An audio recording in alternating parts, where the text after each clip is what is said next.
Паревдзес всем. Паревдзес. Добрый вечер всем. Сегодня будем обсуждать прошедшие так называемые президентские выборы в Абхазии, которые проходили 1 марта. Они закончились, и перед нами открылась совершенно другая картина, что на самом деле происходит в Абхазии. Ну и всю, в принципе, ту полосу негодований, которые на сегодняшний день после выборов происходят. И какая критика обрушивается на армянское население в Абхазии, и, конечно же, какую роль армянское население сыграло в данных выборах. Решающую роль. Решающую роль. И знаете, как мне как-то очень странно, потому что вся вот эта агрессия пошла на армян. На самом деле там абхазцы тоже голосовали, да, за Бадру Гумбу. Мы помним вот эту песню, они танцевали на свадьбах под эту песню. Бадра Гумба. Но почему-то получили армян из-за этого.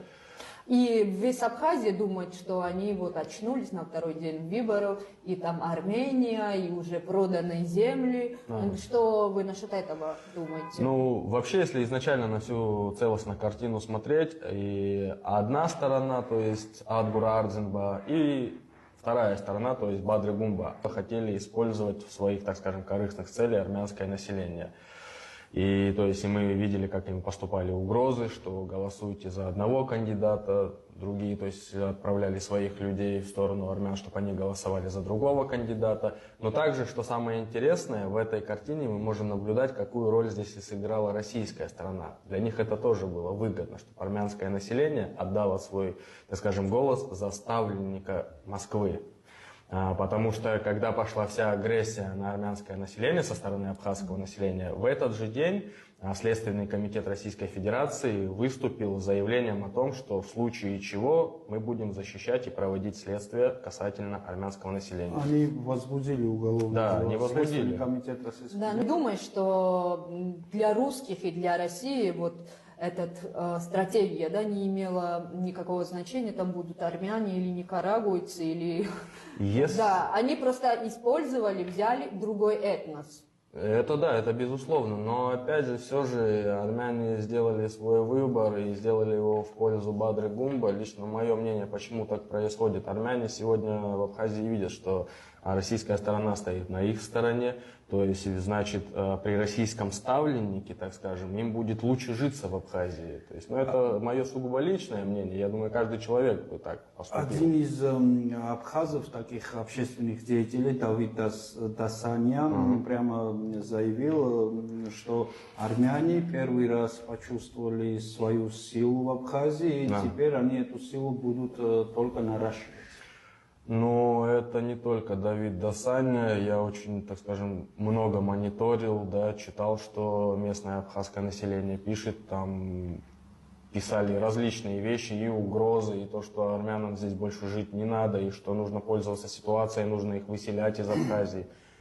Даже были такие слова, что армяне растоптали, то есть все, что есть абхазское. Я как бы знал про это противостояние между армянами и абхазами. Да, ну, это скрытое вот это да, было. скрытое было, они это как бы не показывали, пытались скрыть это все. Но эти выборы прямо наглядно показали, что там серьезные противоречия, потому что до 1 марта абхазы всячески пытались как-то армян утихомирить, чтобы армянский голос в Абхазии... Там видео там записывать, я армянка, типа так надевать за... Да, там были даже такие высказывания, что... Ну, дело в том, что вот, правда, вот 1 марта с выбором нового президента Гумбы армяне, как и абхазские, так и краснодарские армяне, потому что очень многие, прямо и видео было, и фотографии, как 1 числа и 28 февраля на ПСО стояли прямо колонны этих машин, краснодарские армяне приезжали в Абхазию, чтобы просто проголосовать за Бадру Гумба. И это всем наглядно показало, что армяне, правда, уже такая сила в Абхазии, с которым уже надо считаться. Мы раньше про это говорили, но в комментариях под нашим видео все издевались, абхазцы там. Есть еще такая версия, что даже паспорта в этот момент продавали. То есть у армян, у кого не было паспортов, им их там либо так давали, что за голоса, либо за копейки.